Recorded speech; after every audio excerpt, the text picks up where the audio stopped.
पहले 57 दिन, फिर 38 दिन और उसके बाद 28 दिन, फिर 7 दिन और इस बार तो केवल मात्र 5 दिन। यह किसी परीक्षा का काउंटडाउन नहीं है, यह बाबा बर्फानी के दर्शन के दिनों की गिनती है जो हर साल घटती जा रही है।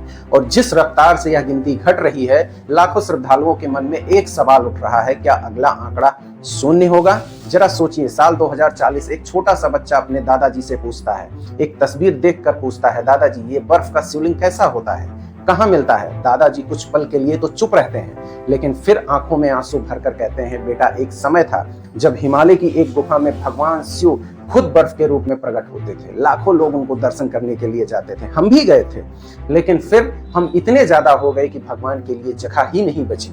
यह कहानी काल्पनिक है, लेकिन जिस रफ्तार से हालात बदल रहे हैं, अगर एक दिन ये सच हो जाए तो हैरान मत होइएगा, क्योंकि इसकी शुरुआत शायद हो चुकी है। जुलाई 2026 की सुबह जब हजारों श्रद्धालु बम बम भोले का नारा लगाते हुए अमरनाथ की गुफा में पहुंचे तो अंदर का नजारा देखकर सबके कदम रुक गए।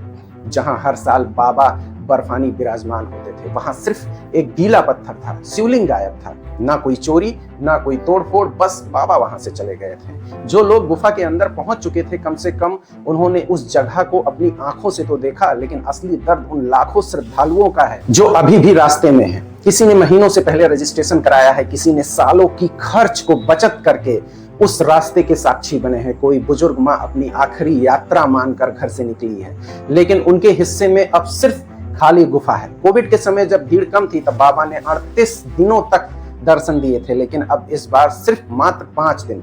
यह सिर्फ संयोग है या फिर क्या हमारी गतिविधियां भगवान को हमसे दूर कर रही हैं? दोस्तों, सोशल मीडिया और व्हाट्सएप पर तरह तरह की बातें चल रही हैं। कोई कह रहा है भगवान नाराज हो गए हैं, कोई कह रहा है कलयुग का संकेत है, लेकिन हर कहानी के दो पहलू होते हैं, जो सुनने में अच्छा लगता है और दूसरा जो सच होता है। आज हम आस्था पर सवाल नहीं उठाएंगे, बल्कि आस्था को और मजबूत करने वाला सच समझने की कोशिश करेंगे। नमस्कार, मैं हूं शुभम और आज इस वीडियो में हम जानेंगे आखिर अमरनाथ का बर्फ का शिवलिंग बनता कैसे है। हर साल यह पहले से जल्दी क्यों पिघल रहा है? क्या इसके पीछे सिर्फ मौसम है या इंसान भी जिम्मेदार है? और आखिरकार वह कौन सी गलती है जो 2000 साल की परंपरा को पहली बार डगमगाने लगी है?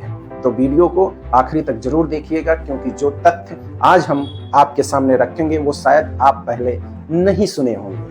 अब सबसे पहले समझते हैं कि आखिर बाबा बर्फानी का शिवलिंग बनता कैसे है। जम्मू कश्मीर के अनंतनाग जिले में बर्फ से ढके ऊंचे ऊंचे पहाड़ों के बीच स्थित है पवित्र अमरनाथ की गुफा। सर्दियों के मौसम में जब तापमान शून्य से कई डिग्री नीचे चला जाता है तो गुफा की छत से पानी की बूंदें टपकना शुरू होती हैं। एक एक बूंद धीरे धीरे नीचे गिरती है और गुफा के अंदर इतनी जबरदस्त ठंड होती है कि हर गिरती बूंद वहीं जम जाती है। बूंद के ऊपर बूंद, बर्फ के ऊपर बर्फ, ना कोई मशीन, ना कोई कारीगर, ना कोई इंसान, सिर्फ प्रकृति और पानी और सिर्फ ठंड। इसी तरह धीरे धीरे प्रकृति बर्फ का एक शिवलिंग का आकार ले लेती है, जिसे श्रद्धालु बाबा बर्फानी के रूप में पूजते हैं। मान्यता यह भी है कि शिवलिंग चंद्रमा की कलाओं के साथ घटता बढ़ता है। पूर्णिमा पर इसका आकार सबसे बड़ा होता है और अमावस्या तक यह सबसे छोटा हो जाता है। यानी घटना और बढ़ना इस शिवलिंग का स्वाभाविक चक्र है, लेकिन हर साल यात्रा शुरू होने के कुछ ही दिनों में पूरी तरह गायब हो जाना यह सामान्य बात नहीं है। अब जरा इस गुफा की धार्मिक मान्यता को भी समझते हैं। कहा जाता है कि इस गुफा में भगवान शिव ने